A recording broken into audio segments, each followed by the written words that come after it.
Hey everyone, I'm Taylor and this is Kevin, and we're back for another episode of Ask a Web Op. We were recently at Bowl Expo and we got some great questions from you guys. One of the questions we get a lot from a lot of operators in the entertainment industry, they want to know why their competitors are booking a lot more parties than they are. Hey Danny, thanks for the question. Really appreciate it. So why are your competitors booking more parties than you? So that goes back to a lot of different things. One of them is, as you know very well, is do they have an online booking system? A lot of people just completely skip that process. They think it's good enough just to have someone call them. People don't operate that like that anymore. You have to think about who your target customer is. Millennials are quickly having kids, and that is going to be your target market now. So you need to figure out how to connect with them. Even if you're not connecting with millennials yet, and you have maybe older teenagers that you're trying to book parties for, or even college kids for those events, you really need to think about how everyone is just using their phone now. They're online all the time. So my phone's on me all the time. Yours is too. So why wouldn't you have online booking? If you do have online booking and you're still not getting a lot of parties booked, then look at how your parties are actually marketed on your site. Is it clear? Do you even, do people have trouble finding the party booking packages or the page where they can actually commit to booking? If there's an awareness issue, then that's something that's pretty easy to fix. So that's where I would look at first, and then after you're finished with your site, start fixing it in other ways and start promoting it. Just make people more aware. So what I want to know is, what's the value of Pinterest for my business? Thanks, Kimberly, for your question. This is a great question, Kevin, because a lot of people are really curious about Pinterest, and you should be, because it is such a site driver. We are seeing so many sites get traffic from places like Pinterest. All sorts of sites too. We work with not just FECs, but we also work with lawn care companies, a bridal salon, even plant nurseries. Yeah. And so there's a lot of different options out there for a wide variety of local businesses.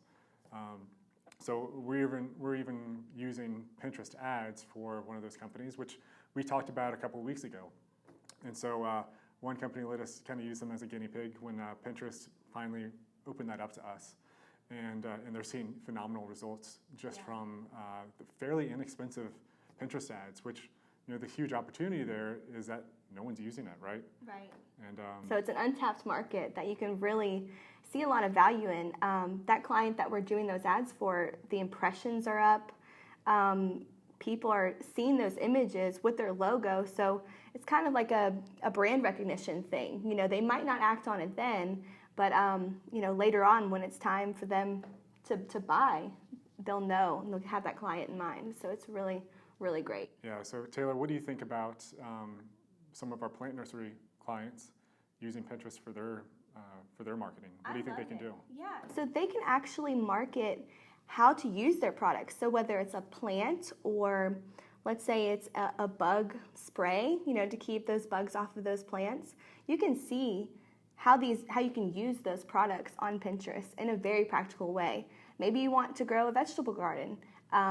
We can pin that straight from the blog, which is great. So we can be the ones providing that content and then pushing it out to Pinterest to all around the world. It's great.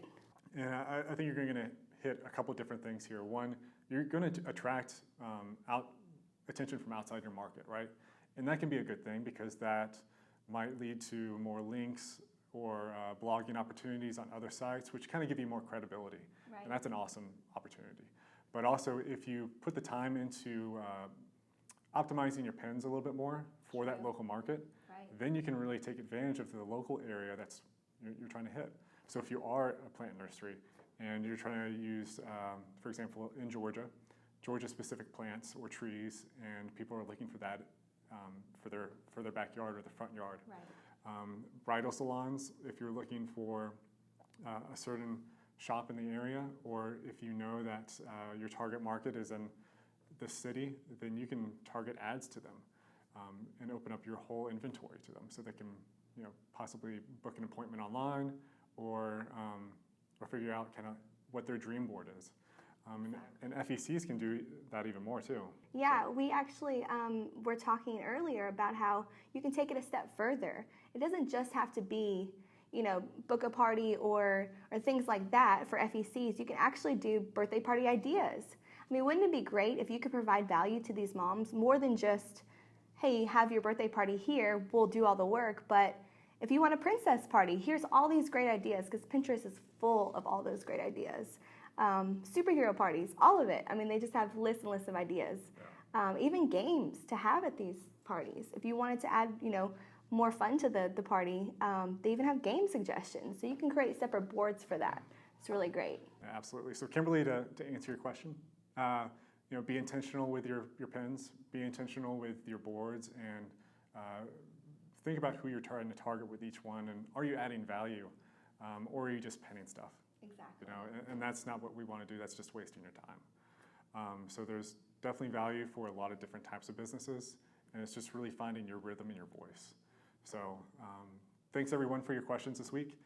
We appreciate it. Remember to hashtag AskAWebOp on Twitter, Instagram. Hey, send us a video of your own. We'd love to see it. We would love to. Or go on our Facebook wall and leave a message there. So until next week, we'll see you then.